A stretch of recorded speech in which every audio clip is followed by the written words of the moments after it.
저희가 처음 강의를 시작했을 때는 명상 포교 방법론으로 시작을 했어요.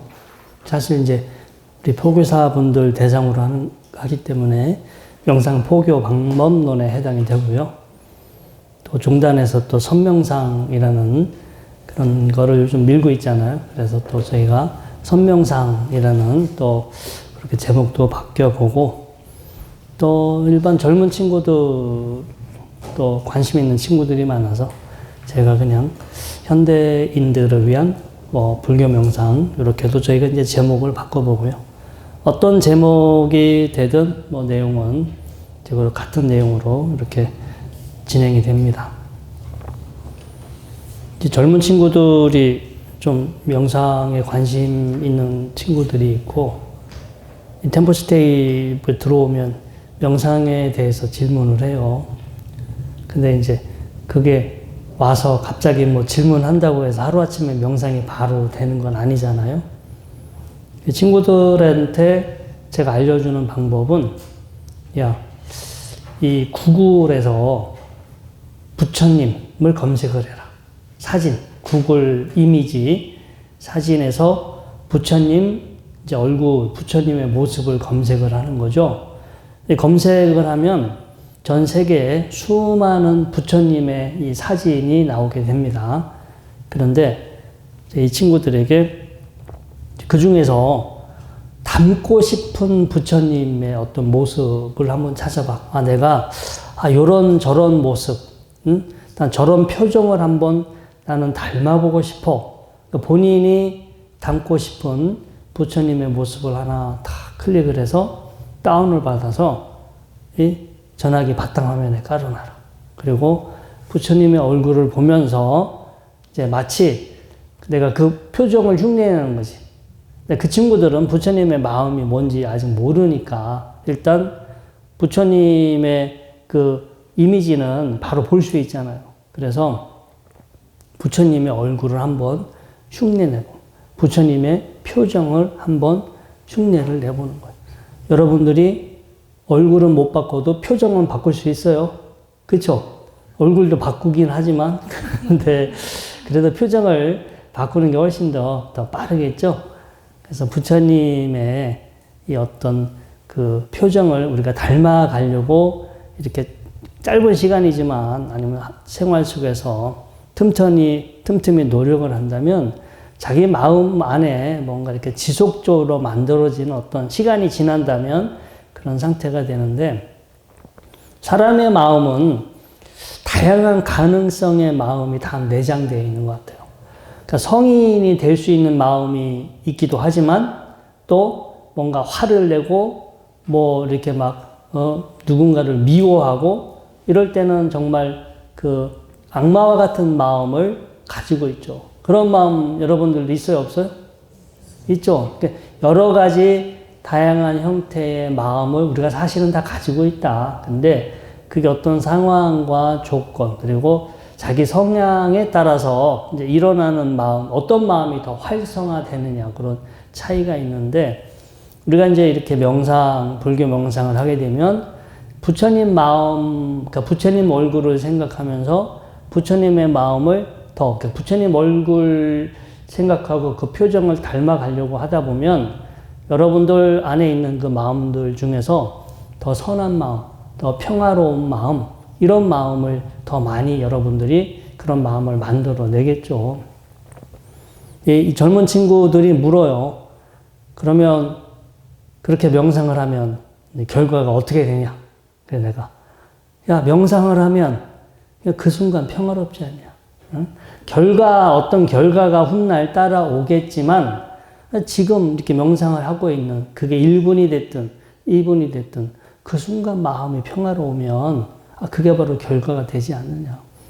젊은 친구들이 되게 조급해. 뭔가 스마트폰이나 요즘 뭐가 되게 빨리빨리 되잖아요. 조금 노트북이나 이런 컴퓨터 조금만 속도만 느려도 휙 바꿔버려.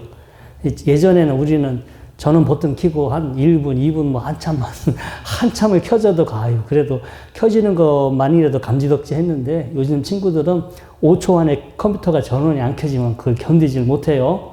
근데 그만큼 이 아이들이 점점 이렇게 조급함을 잊어버리고 빨리 뭔가 자기가 원하는 결과를 얻으려는 이 조바심을 이제 가지고 이제 살아가는 친구들이 많은 것 같아요.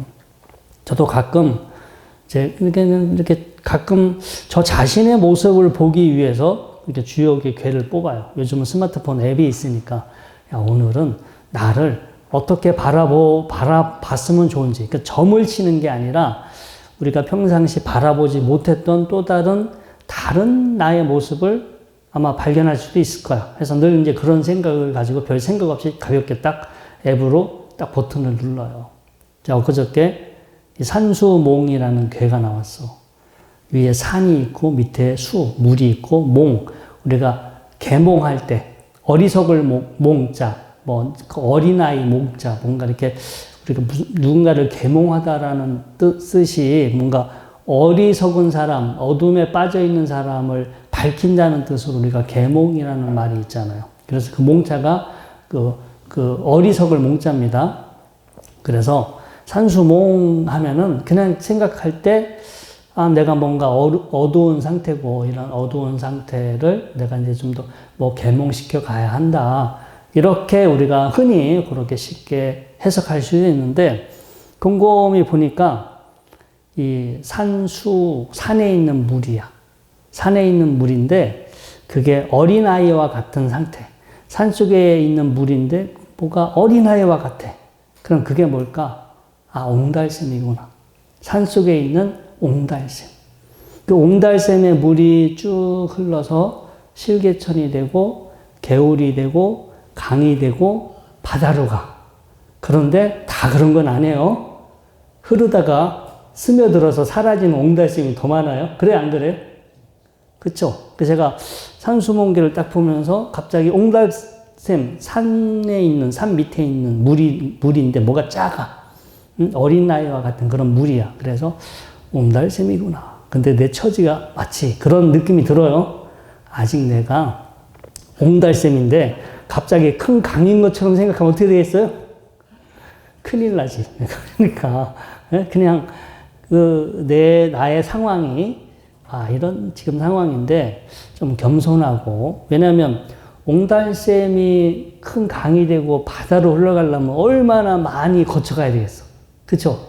오만 데를 다 거쳐가고 오만 걸 다 받아들이고 하면서 구비 해가지고 그래서 바다로 흘러가지. 그런데 사람이 조바심을 내고 조급해한 사람은 어떻게 돼요?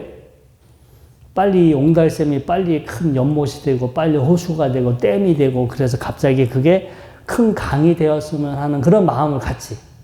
그래서 제가 이제 여러분들한테 예화를 드린 거예요. 우리가 이제 나를 바라볼 때 또 가끔씩 이렇게 내가 생각하지 못했던 다른 시각으로 나를 이렇게 바라보게 되면 또 우리가 평상시 이제 생각하지 못했던 부분도 우리가 이제 발견할 수 있고요. 그래서 아무튼 이 산수몽이라는 그 괴를 제가 생각하면서 우연히 옹달샘과 같다라는 그런 생각으로 제 자신을 한번 이렇게 바라봤습니다. 자, 오늘 강의를 시작하기 전에 잠깐 동영상 하나를 먼저 여러분들에게 보여드리고 시작하겠습니다. 자, 이제 제가 그 영상을 보여드렸는데, 여기는 이제 아판타시아와 하이퍼판타시아 이 증후군이 나오죠. 아판타시아는 이게 상상하는 게 좀 이렇게 좀 제한이 있어요. 그런데 사는데 별 지장이 없기 때문에, 그래서, 이 아판타시아가 이제 화면 내용을 보시면 알겠지만, 시각 피질, 뇌에서 시각 피질 부분이 너무 활성화되기 때문에, 그 뇌가 쓸 수 있는 어떤 에너지라든가 용량이 제한되어 있는데요. 이게 시각 피질이 우리가 이제 어떤 이미지, 모습을 그려내는데 큰 역할을 하는데, 그 부분이 너무 활성화가 되어 있으니까 너무 이게 이렇게 활동한 그 활동량이 많다 보니까 다른 쪽으로 그 능력을 못 써요. 그냥 이렇게 긴장 상태이기 때문에 상상하는 능력까지 그 뇌의 기능을 활용하지 못하는 그런 부분도 있고, 이 반대로 하이퍼판타시아는 그 시각 피질과 관련된 그 부분에 그 이 긴장도가 떨어져 있잖아요. 그래서 되게 이제 이 상상이 많이 되는데 가끔 명상을 하시는 분들도 자꾸 뭘 봤다는 분들이 많거든요. 어떤 분은 똑같이 명상을 해도 아무리 뭐 해도 안 보이는 분이 있고 어떤 분들은 뭐 첫날 뭐 했는데 자기는 뭐가 봤다, 뭐가 보여요. 뭐 이렇게 말하시는 분들이 많아요. 그래서 제가 뭐가 많이 보이시는 분들은 약간 하이퍼 판타지야. 뇌의 시각 피질의 어떤 그런 부분이 이렇게. 근데 이 두 가지가 장애는 아닙니다. 장애는 아니고 어떤 분들은 시각 피질에 관한 그 뇌 부분이 많이 이렇게 좀 활성화되어 있고 긴장도가 어떤 분들은 그게 차분하게 가라앉아 있고 그래서 더 상상이 잘 되시는 분이 있고 상상이 잘 안 되는 부분이 있고 그래서 이게 유전적으로 정해지는 부분인데 그게 이제 너무 그게 다다르면 생활하는데 불편할 수도 있으나 원래 선천적으로 그렇게 태어나신 분들은 별 불편함을 못 느낀다라고 합니다. 자, 그래서 우리가 이제 명상을 할 때 이제 두 가지를 볼 수도 있어요. 아, 이게 뇌의 시각 피질 부분이 너무 활성화 됐을 때 이 상상력이 떨어지는 것처럼 그러니까 우리가 평상시 사실은 되게 활성도가 높은 상태거든요. 자꾸 뭘 보고 뭘 생각하고 여러분들이 평상시 생각의 스위치를 끌 수 있어요? 없어요? 못 끄지? 계속 생각이 뭔지 모르지만 끊임없이 생각이 올라오잖아요. 여러분들도 이 시각 피질 영역이 계속 늘 이렇게 뭔가 활성화되어 있고 늘 들떠 있고 뭔가 바쁜 상황이야. 그래서 뭔가 생각에 빠져 있는 그런 이 시간이 많다 보면 우리가 이제 다른 정보를 놓칠 수도 있는데 그래서 우리 이 마음속에 그런 생각의 영역 그리고 우리가 명상을 하는 그 여러 가지 그 기능 중에 하나가 좀 생각을 차분하게 가라앉히는 그런 핵심적인 그 기능이 있잖아요. 그래서 생각을 가라앉힌다라는 것은 뇌의 시각 피질 영역의 어떤 그 활성도로 그 뭔가 긴장감을 좀 낮추는 거고 그러면 뭔가 생각을 안 하는 게 아니라 시각 피질이 좀 차분해지면서 아까 우리 역으로 시각 피질이 이렇게 안정적이고 활성화가 낮을수록 더 많은 걸 상상을 하게 되잖아요. 마찬가지로 더 많은 것들이 인지가 되는 거예요. 시각 피질이 활성화가 된다고 해서 뭐가 잘 보이는 게 아니라 너무 활성화되면 우리도 여러분들이 막 물건 잊어버려가지고 막 빨리 시간을 얻고 그 물건 막 찾겠다고 막 용을 쓰고 물건 찾으면 잘 안 보이지. 딴 것도 안 보이잖아요. 그냥 갑자기 더 오히려 집중력이 떨어지는데 그냥 마음이 차분해지면 갑자기 어디 그거 놓는지 갑자기 생각이 날 수도 있고 마찬가지로 우리가 생각의 기능이 이런 부분들이 좀 차분해진다면 평상시 우리가 이렇게 알지 못했던 또 다른 어떤 차원, 다른 여러 가지 현상들도 우리가 인지가 가능할 수 있다라는 거. 그래서 명상을 할 때 우리가 왜 생각을 고요히 하고 왜 차분히 가라앉혀야 하는지 이제 이런 내용들을 통해서 어떤 결과를 얻을 수 있는지 우리가 가늠해 볼 수 있습니다. 자, 이번에는 두 번째 동영상 하나 보겠습니다. 자, 두 가지 그 영상을 봤죠. 첫 번째 영상은 상상력, 상상을 적게 하는 사람, 상상을 많이 하는 사람 이제 핵심적으로 말씀드리자면 근데 두 번째는 이 상상을 어떻게 하느냐에 따라 그 상상이 우리의 몸에도 영향을 미치고 그 상상이 우리 머릿속에 관련된 부위에 이제 신경 연결을 새롭게 만든다는 거예요. 그런데 제가 이제 요거를 보여드린 이유는 이 상상을 할 때 아까도 말씀을 드렸지만 어떤 그 뇌의 긴장이나 활성도가 좀 낮아져야 뭔가 이제 상상이 잘 되고 그래서 두 번째 영상을 보면 아까 마릴린 먼로라는 사람은 아침에 일어났을 때 잠자리에서 5분 정도 이 알람 시계를 일찍 해놓고 5분 동안 잠자리에서 상상을 하라고 했고요. 맨 마지막에 나왔던 아사리 준코 같은 경우는 예전에 우리나라에서는 MC 스퀘어라고 했는데, 이제 뇌에 그 알파파가 나오게 유도해주는 그런 기계가 있어요. 그래서 알파파가 됐을 때, 그 알파파 상태니까 상당히 이제 이 뇌의 상태가 아주 차분한 상태. 여러분들이 그냥 늘 아침마다 사실은 경험을 해요. 아침에 이불 속에서 딱 잠이 깼는데 완전히 바짝 깬 것도 아니고 분명히 의식은 있어. 의식은 있는데 생각이 이렇게 막 거칠게 일어나지 않고 생각은 고요하고 잔잔하게 이렇게 생각을 하고 있는 그런 상태가 알파파 상태예요. 우리가 아침마다 사실은 경험을 해요. 여러분들이 내일 아침 이렇게 일어나서 이불 속에서 그래 분명히 정신이 깼는데 이제 이 상태가 왜 그러냐면 그런 상태에서 명상을 하게 되면 힘을 쓰지 않아요. 힘을 쓰지 않아도 이렇게 명상이 돼.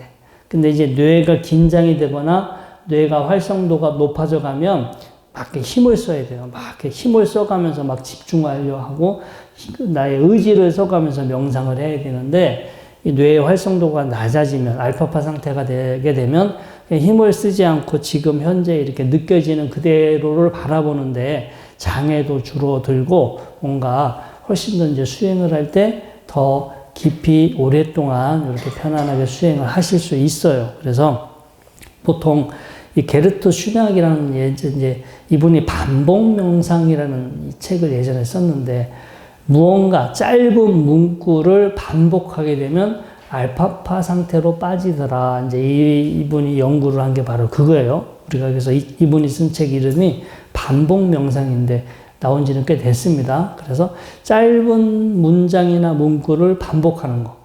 우리 절에서 주로 어떤 거 많이 할까요? 뭐 진원 많이 하죠. 연불, 부처님의 이름을 부른다든가 진원을 반복하는데 우리는 이제 그게 뭔가를 반복을 하게 되면 나의 정성이 연결이 될 거다 이렇게도 생각하지만 이분의 이론대로라면 짧은 문구나 문장을 계속 그냥 반복하다 보면 우리 마음의 상태가 알파파 상태, 그러니까 뇌의 그 긴장도나 활성도가 이제 좀 약간 떨어지게 되고 이럴 때 오히려 더 뭔가 이제 상상이 많이 되고 또 그때 상상했던 거가 신경 연결이 훨씬 더 빠르게 일어난대. 알파파 상태에서 상상을 하게 되면 뇌의 신경 연결이 빠르게 진행이 된다. 그래서 우리가 연보를 할 때 또 진원을 외울 때 그런 상태를 통해서 뭔가 알파파 상태가 되고 우리 명상할 때는 흔히 이제 선정의 상태라고도 표현을 하는데 그런 상태에서 자기가 이제 원하는 어떤 모습을 구체적으로 상상할 수도 있고 아니면 지금 현재 일어나고 있는 상황을 장애 없이 그냥 있는 그대로 편안하게 바라보실 수도 있고 근데 이것은 이제 어떤 목적으로 명상을 하시느냐에 따라서 중간에 이제 이렇게 여러분들이 이제 선택을 하시면 됩니다. 그래서 이런 자료들을 통해서 내가 명상을 할 때 어떤 원리에 의해서 나에게 이렇게 변화가 생기는지 이런 것들을 여러분들이 좀 알고서 하시면은 훨씬 더 좀 도움도 되고 다른 사람들에게 명상을 설명할 때 훨씬 더 설득력이 있겠죠. 그러지 않겠어요? 그냥 열심히 해봐. 하다 보면 언젠가 뭐가 될 거야. 이렇게 막연하게 하는 것보다 야, 이렇게 명상하면 이 안에서 이런 일들이 사실은 벌어지고 있는 거다라고 설명할 때 도움이 됩니다. 자, 이제 저희가 이번 학기는 이제 안반수의경, 그러니까 들숨 날숨, 호흡을 가지고 수행하는 그런 어떤 이 경전, 그 텍스트를 가지고 공부를 하는데, 그래서 이제 우리가 이 부처님도 이 호흡 수행을 되게 이제 중요시 여겼고요. 우리가 다음 시간에 어느 만큼 정말 이 호흡 수행이 불교에서 위상을 가지고 있는지는 저희 이제 다음 시간에 말씀을 드리겠지만, 일단 우리가 이 호흡이라는 거는 늘 하고 있어요. 살아가면서 늘 하고 있어서 너무나 당연하고 너무나 자연스러운 거다라고 생각하는데, 그러면서도 뭔가 우리를 뭔가 어떤 본질적인 차원과 연결시켜주는 어떤 그런 핵심적인 매개가 될 수 있다라는 거.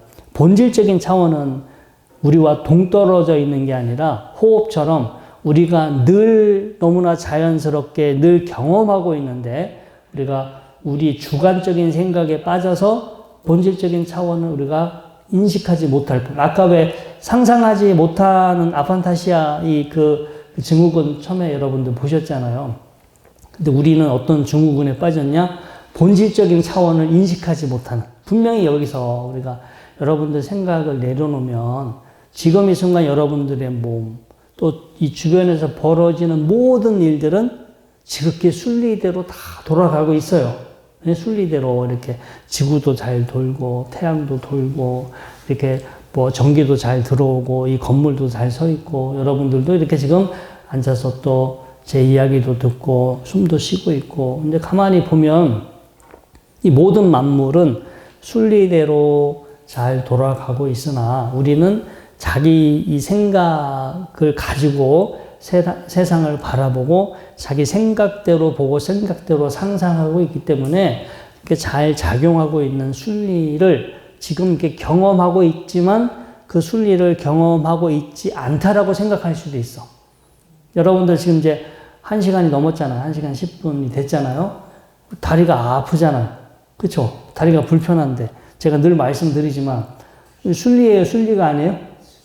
이것도 하나의 순리지. 여러분들은 다리가 아프다라는 걸 느끼면서 야, 이게 세상 만물의 순리구나 라고 순리를 경험하고 있으나 다리가 아픈 거를 내가 지금 순리를 경험하고 있다고 생각해요? 아니면 수행의 장애라고 생각하세요?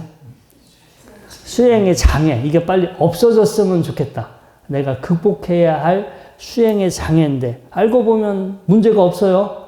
아플만 하니까 아픈 거지. 그게 뭔가가 이제 문제가 없는데 우리는 우리 식대로 바라봐서 뭔가 이 지금 작용하고 있는 어떤 본질적인 차원, 그러니까 늘 그 속에서 살아가고 있으면서도 그렇게 연결되어 있다라는 걸 우리가 놓치고 사는데 호흡을 통해서 이 거리감을 없애는 거예요. 분리된 상태에서 뭔가 일치시키는 거. 일단 제가 여기도 자료집에도 나와 있지만 늘 우리가 호흡이라고 하는 이 행위는 하고 있지만 이 의식하지 못하잖아요. 늘 여기서 이루어지고 있지만 내가 숨 쉬고 있다는 걸 의식하지 못하고, 또 여러분들이 명상할 때 이 호흡을 지켜보는 수행을 하지만 막상 숨을 지켜보는 게 쉬운 일은 아니죠. 계속 생각이 다른 데로 돌아가잖아요. 그래서 돌아다니니까 지금 이 순간 내가 숨을 쉬고 있고 숨을 쉬고 있다는 것을 잘 여기에 주의를 기울여서 집중을 해야지. 그래서 현재 내가 하고 있는 거와 나의 생각들을 일치시켜주는 그런 연습으로 우리가 이제 호흡을 활용하게 됩니다. 그리고 호흡은 지금 이 순간에 경험하는 일이죠. 과거의 호흡을 경험할 수 있어요? 안 되죠. 미래의 호흡을 경험해요?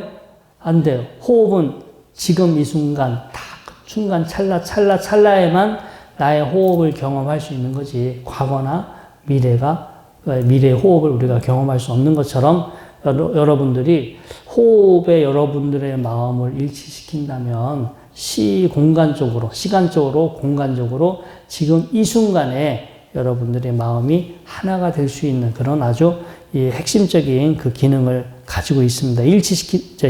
모든 거를, 행위와 의도를 일치시키는 거, 그리고 시간적, 공간적으로 모든 것들을 이렇게 지금 이 순간과 일치시켜주는 그런 기능을 가지고 있고요. 그리고 이제 지금 이 순간, 그러니까 호흡을 가지고 집중을 하지만 호흡을 통해서 지금 이 순간 바라보는 힘을 키우게 되면 지금 현재 이 순간 여기서 어떤 일이 벌어지는지를 알아차리는 힘을 키우게 되죠. 자, 우리가 무언가를, 없던 거를 깨달아 가는 게 아니라 지금 여기에서 있는 뭔가 잘 작용하고 있는 세상의 순리를 알아가는 거예요. 없던 걸 알아가는 게 아니라 여기서 지금 잘 있는데 우리가 아직 알아차리지 못하고 있는 어떤 그런 본질적인 차원을 우리가 이제 알아가는 건데, 그래서 지금 이제 호흡을 가지고 우리가 집중을 하지만 호흡을 가지고 수행을 하다 보면 지금 이 순간 현재 여기서 어떤 일이 벌어지는 거에 대한 그 인식 능력이 커지게 되겠죠. 제가 방금 전에도 말씀을 드렸지만 지금 이 순간 여기서 벌어지고 있는 모든 상황은 순리예요, 순리가 아니에요? 순리지. 순리인데 우리는 또 그 사실을 또 모르고 살죠. 지금 이렇게 여러분들이 저의 이야기를 듣지만 또 그 순간에도 또 딴 생각, 저의 이야기에 빠져서 현재를 알아차리지 못하죠. 현재 순간을 알아차리면 여기에 답이 있는데 우리는 그 답을 또 다시 외면하고 다시 살아가고 또 딴 데 가서, 먼 데 가서 이제 답을 찾아요. 그럼 답은 늘 지금 이 순간 내가 경험하는 거 안에 답이 들어있으나 우리는 그것을 답으로 바라보지 못해요. 답으로 바라볼 수 있는 그런 아직 그 지혜나 이 힘이 이제 부족한데, 호흡을 가지고 지금 이 순간을 알아차리는 이제 여러분들이 연습을 하시게 되면 현재 어떤 일이 벌어지고 있는지, 그리고 벌어지는 일들이 이게 과연 내가 찾고자 했던 그런 어떤 정답이지 않을까, 이렇게 이제 그런 생각들을 여러분들이 또 가지실 수 있고요. 그리고 호흡이라는 거가, 여러분들은 호흡을 쉬어지는 대로 쉬세요? 아니면 여러분들이 쉬고 싶은 대로 이렇게 쉴 수도 있어요? 이게 자율적으로도 되고 비자율적으로도 돼요. 가만히 내버려 두면 지가 알아서 숨을 쉬지만, 내가 숨을 길게 쉬어야겠다, 호흡을 멈춰야겠다 해서 숨 쉬는 이 과정에 내가 개입을 할 수 있어요. 그래서 호흡을 가지고 조절하는 거야. 우리의 생각은 손에 만져지지가 않고 눈에 보이지가 않으니까 생각을 어떻게 컨트롤 되지가 않아. 근데 호흡을 가지고, 호흡을 좀 더 천천히, 호흡을 가지고 좀 더 여유롭게, 호흡을 가지고 좀 더 차분하게. 다른 거 여러분들은 차분한 마음을 가져야지라고 하면 바로 돼요, 안 돼요? 예?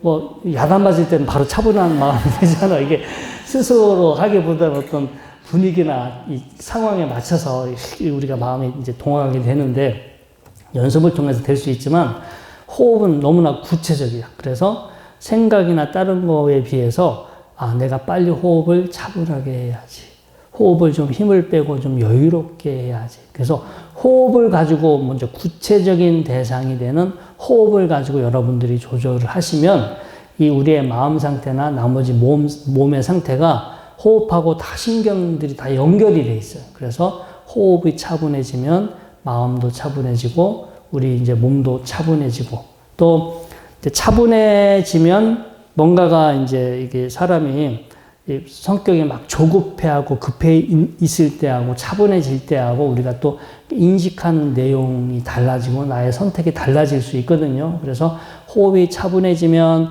어떤 여러모로 우리에게 유익하지, 우리에게 이제 이렇게 손해가 될 일은 없다. 그래서 호흡을 가지고 조절을 하시는 거예요. 호흡을 가지고 좀 더 여러분들이 이렇게 여러분들의 조절하고 싶은 부분을 대신해서 조절하실 수도 있고요. 그 다음에 그렇게 하다 보면 이제 이 순간을 알아차리고 그러면서 호흡을 가지고 이렇게 조절하시다 보면 뭔가 수행을 할 때 생기는 여러 가지 장애들이 조금씩 개선해 갑니다. 가장 수행의 첫 번째 어려움은 오랫동안 집중하지 못하는 거예요. 1분, 2분, 1분 동안만해도 되게 집중을 할 것 같은데 아주 컨디션이 좋지 않는 한은, 컨디션이 좋을 때는 가능할 수 있으나 우리가 참 이렇게 1분 동안 혹은 몇 분 동안만이라도 이렇게 집중한다는 게 쉽지가 않아요. 근데 이제 호흡을 가지고 이렇게 여러분들이 틈나는 대로 수행을 하시다 보면 이제 이게 주의력, 막 산만하고 막 주의력이 부족한 이런 장애들도 이제 어느 정도 많이 조금씩 줄어가고, 우리 자신도 모르게 이렇게 긴장하고 있거든요. 뭔가 막 바쁘게 열심히 살아야 된다. 그리고 막 내가 원하는 대로 되지 않을까라는 그런 생각들, 또 내 주변에서 뭔가 내가 원치 않은 상황이 벌어지면서 자기도 모르게 이제 이렇게 힘이 들어가고 긴장하고 살아가는데, 이 수행을 통해서 그렇게 이제 긴장도 좀 해소가 되고요. 그 다음에 오히려 힘을 빼면 이게 뭔가가 에너지를 덜 쓰게 되고, 에너지를 덜 쓰게 되면 힘이 떨어질 것 같은데, 에너지를 덜 쓰면서 우리가 평상시 인식하지 못했던 고요함, 편안함, 차분함, 평화로움이라는 다른 차원을 더 경험을 하면서 오히려 몸의 활력이 더 높아지게 됩니다. 그러니까 막 힘있게, 우리가 등산을 하거나, 운동을 하거나 이럴 때는 이제, 힘을 써서 우리가 이제 에너지를 느낄 수도 있는데, 마음을 고요히 차분하게 비움으로 해서, 비움을 통해서 충만함을 경험하면서 또 새롭게 정신적인 에너지를 우리가 여러분들이 느껴가실 수가 있습니다. 그리고 호흡을 통해서 이제 우리가 마음도 차분하게 하고 몸도 차분하게 하지만 지금 이 순간 어떤 일이 벌어지고 있는지 이렇게 작용하고 있는 그 특성을 우리가 이제 꿰뚫어 봐야 우리가 생각으로 우리가 이게 뭔가 되게 중요하다라고 생각했는데 알고 보니까 중요한 일이 아니야 라고 우리가 이제 이렇게 인식이 바뀌게 되면 상대적으로 그거에 대한 이 뭔가 이렇게 나한테 일어나는 반응이 다르잖아요. 저희 절도 뭐 되게 그 공영조 보살님이 이제 가끔 그런 말을 어떤 사람이 밥 먹을 때마다 자꾸 앞에서 뭔가 이렇게 좀 잔소리하고 막 지적을 해서 아니, 저 사람은 되게 절에서 엄청나게 뭐 영향력이 있는 사람인가 보다 해가지고 막 그분이 올 때마다 신경 쓰고 막 잘해주려고 했는데 몇 달 지나고 보니까 신도도 아니래. 그냥 와서 밥만 먹고 가는 사람이래. 그래가지고 처음에는 괜히 몰라가지고 신경 쓰고 쫄았다가 이제 나중에 사실을 알았잖아. 그러면 고영조 보살님이 그분이 왔을 때 긴장하고 있을까요? 아니면 살짝 깔볼까요?